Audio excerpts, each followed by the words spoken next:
Well, he says, you know, it's written all over your face. You're afraid of going to a seance. But he says, I know you. He says, you're going to come. And then he started telling me how brave I was when I was aboard ship, you know, different things. He says, you're not the same man, you're changed. You're chicken. That's all I needed to hear. I said, when do we go to a seance? So one Saturday evening, we were in the place. It was our first time. Very beautiful place. The medium was a lady. She had a gorgeous new home in Montreal. And there were about 20 invited guests there, which I was one of them. And she communicated with the spirits for different people there. And they were telling them what the spirit said. One man said, I would like to talk to my friend that died 6 months ago. But I don't want him to appear. Just want to talk to him. Because he says, I don't trust you talking to my friend for me. So the medium says, let me inquire of the spirit. Yeah, the spirit will talk with you. And that big masculine voice was heard in the place. It says, hi Frank, it's nice of you to ask for me to talk with you. And they had a little chat.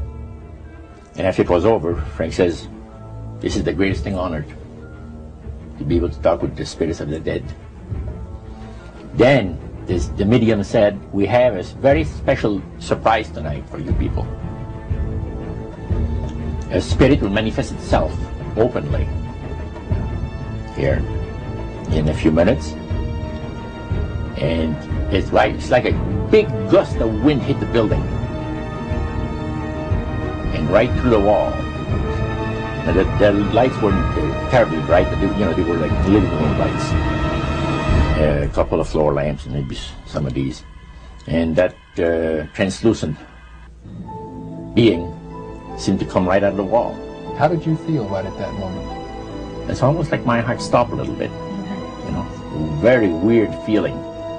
So it was a lady in a beautiful evening gown, swirling. And she said to Mary, my dear sister, you are so wonderful to have asked for me. And Mary fainted and fell right off her chair on the floor. And a couple of guys jumped up and picked her up, and it's very gone. And that was the beginning of it. That's how you got into it. Yeah, that's the way I got into it. After a while, you see, there's something interesting about the human mind. You can adjust to an awful lot of stuff. You can adjust to a lot of things that would terrify you to begin with. After a while, they become common and ordinary. So you mean contact with the supernatural can become commonplace and ordinary and doesn't bother anybody? Yeah. In other words, the more that you do it, you're not uncomfortable. That's right. It's just not an uneasy feeling. Yeah. So how did you feel about it? Then I got into a secret society that worshiped the spirits, you see. Well, now how is that different from the seance, Roger? It happens that the seance are not involving in many ways.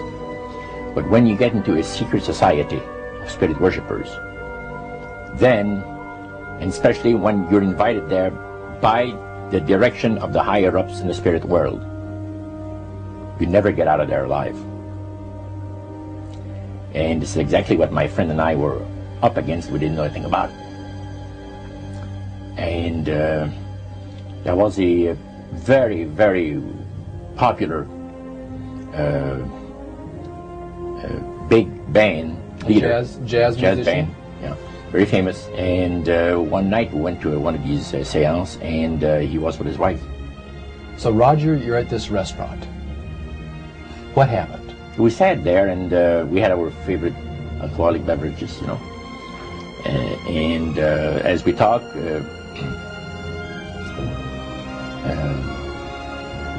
band leader says, he says, I want power. I go right to the source of power. And he says, how do you think that I became famous the way that I am? Well, I said, you must have had some good luck. Well, he says, there's no such thing as good luck. He says, there's either some power working for you somewhere, or you don't get ahead in this world. Not in my type of occupation. So it went from there. We got talking about spirit worship. Did it intrigue you? Or did it make you want to find out more about what exactly he was talking about? Yeah. So he said the supposed spirits of the dead that you're talking with are demon spirits. They're fallen angels. They're beautiful beings. Just set it out, just like that. Oh yeah. It didn't make you uneasy when he said they were... Well, you know, it shocked you a little bit, you know, something that you first hear mentioned to you. He said, you guys have got a great future ahead of you. Because we've been told, the high priest of our society, secret society, has been told that the master has very special plans for you too. Now, what did he mean by the master? Satan. And we were interested to hear more about it. And he told us, he says, look, we worship spirits. We worship Lucifer, Lucifer and all his angels. They're just as beautiful as they did before they were cast out of heaven. He says there was a misunderstanding in the whole thing. He says among the inhabitants of the galaxies. And he says our master was misunderstood. And God did not bear with him like he does with people that make mistakes today. So we're in a warfare, good against evil. And we happen to be the evil ones, but we're not that bad. He says, I look at this business between the forces of good and evil. He says, you believe in one person believes in God, and everyone believes in Lucifer. It's like politics. So the great controversy is real. And you've heard someone talk about it that's on the other side. And through these people, they are sold to the fact that Christ will not return to this planet with power and great glory. He's going to abdicate all claims to the planet, because the high priest once said that Christ will abdicate all claims to the planet because he knows that it is lawfully and rightfully Satan's. And at that time he says, so the priest says, well now, he says, for those of you that are new, let me tell you that this is the most feasible way, he says, to please the spirits. It's to deride Christ and his people, you know, and his church and all that. So they sing out of Christian hymnals. They didn't sing Christian words to the hymns, however. Well, they changed a lot of them. Yeah. Not for the good. It's a form of blasphemy. Yeah. Such as you see today in the rock music world. You see the entertainers, they have these crosses. The ladies got earrings, crosses. The guys got crosses. This is a form of blasphemy, a form of deriding Christ. You see. Spirits cause the people to do that, to find pleasure in wearing this type of emblem, which is the cross is the emblem of the crucifixion of Christ to the Christians. Better to reign in hell than serve in heaven, is that it? Why not?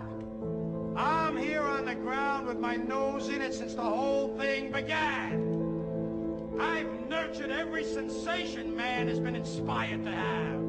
I cared about what he wanted, and I never judged him. Why? Because I never rejected him. In spite of all his imperfections, I'm a fan of man. I'm a humanist. Maybe the last humanist. Who in their right mind, Kevin, could possibly deny the 20th century was entirely mine?